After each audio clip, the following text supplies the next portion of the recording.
बिस्मिल्लाहिर्रहमानिर्रहीम। रोज़ों के अंदर शुगर का ख्याल कैसे रखा जाए। शुगर एक ऐसा मर्ज़ है जो हमें थोड़ा सा अंदर से कई दफ़ा कमज़ोर भी कर देता है और इसकी वजह से रोज़ा रखना कई दफ़ा इतना आसान नहीं रहता। शुगर लो होने का डर होता है। सुबह सहरी के साथ जो दवाई ली जाए वो कई दफ़ा दोपहर को शुगर लो कर सकती है और इस डर से भी कई लोग रोज़ा नहीं रख पाते। इसमें दीनी लिहाज से तो कोई ऐसी पाबंदी नहीं है कि आपने लाज़मी रोज़ा रखना है और अपने आप पे जबर करना है, लेकिन अगर रोज़ा रखना चाहें तो दवाइयों के अंदर कुछ ऐसी एडजस्टमेंट की जा सकती है जिसके ज़रिए आपको रोज़ा रखने में आसानी पैदा हो। समझने की बात यह है कि तकरीबन पाकिस्तान में इस टाइम 14 घंटे का रोज़ा होगा और किसी जगह पे इससे भी ज़्यादा। तो लंबे रोज़े के अंदर आप सहरी के अंदर जो दवाई इस्तेमाल करेंगे वो हल्की वाली होगी। शुगर की दवाई हमेशा सारे वक्त एक जैसी ताकत की इस्तेमाल नहीं होती। अमूमी तौर पे रात के वक्त थोड़ी सी हल्की ताकत की इस्तेमाल हो रही होती है।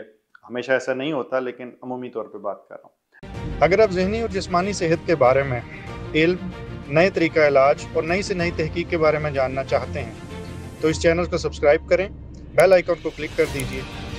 अगर वीडियो में कुछ अच्छा लगे तो लाइक एंड शेयर करें ताकि ये इल्म दूसरों तक पहुंच सके।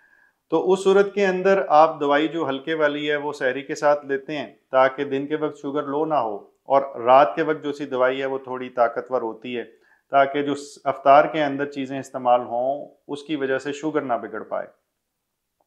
ये चीज़ें काफ़ी ओबियस हैं, लेकिन बाज़ इनकी तरफ उतनी तवज्जो नहीं मिलती, जिसकी वजह से होता ये है कि परेशानी बड़ी बढ़ जाती है और फिर रोज़ा जौन सा है उससे भी बंदा थोड़ा सा खौफज़दा सा हो जाता है।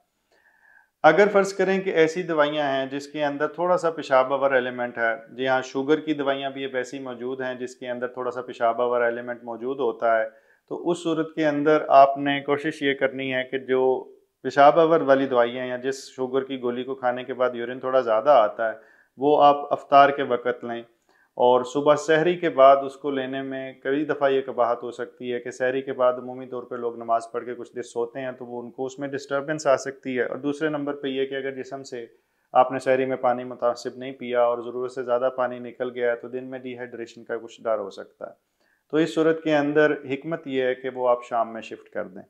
ये फ़ैसला करना कि किस दवाई की क्या तासीर है और कैसे मैनेज करना है, ये आपके लिए मुमकिन नहीं है। तो मैं दवाइयों के सॉल्ट्स की डिटेल में नहीं जा रहा, क्योंकि एक ही जो सी ज़ात की दवाइयाँ, जैसे ये जिसे हम SGLT2 इनहिबिटर्स कहते हैं, मैं जिनको पेशाब आवर दवाई शुगर की मैं कह रहा हूँ, ये जो सी हैं ये कई नामों से आती हैं और हर इनमें से सॉल्ट जो सा है वो बेशुमार ब्रांड्स ने बना लिया है।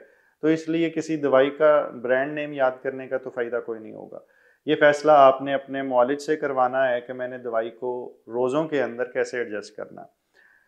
रात के वक्त जो आप अफ्तार करें, अफ्तार के अंदर जो शुगर है यानी चीनी, सफ़ेद चीनी, रिफाइंड शुगर जिसे, उसका इस्तेमाल कम से कम रखें, क्योंकि उसके इस्तेमाल से शुगर को कोई फ़ायदा नहीं होने वाला, वो बिगड़ेगी और उसके लिए अगर दवाई बढ़ाएंगे तो फिर वो बाद में लो भी हो सकती है। अगर इतदाल के साथ खाया जाए और एक वक्त में बहुत ज़्यादा पेट ना भरा जाए तो शुगर को कंट्रोल करना रमज़ान में कोई मुश्किल नहीं है। लेकिन अक्सर ऐसा होता है कि रमज़ान में अफ्तार के फ़ौरन बाद काफ़ी ज़्यादा खा लिया जाता है और उसके बाद एक दफ़ा पेट इतना भर जाता है कि बाद में उससे शुगर इतनी बिगड़ जाती है कि परेशानी बन जाती है। आई होप कि इसकी वजह से आपको थोड़ी सी अवेयरनेस मिली हो, और अगर आपको इससे रिलेटेड कोई प्रॉब्लम आ रहा है तो आप अपने डॉक्टर से डिस्कस करके दवाई एडजस्ट कर लें और ज़हनी सुकून के साथ रोज़ा रखें। अल्लाह ताला आपको मुकम्मल ज़िंदगी दे और दूसरों की ज़िंदगी मुकम्मल करने का शर्फ अता करे। शुक्रिया।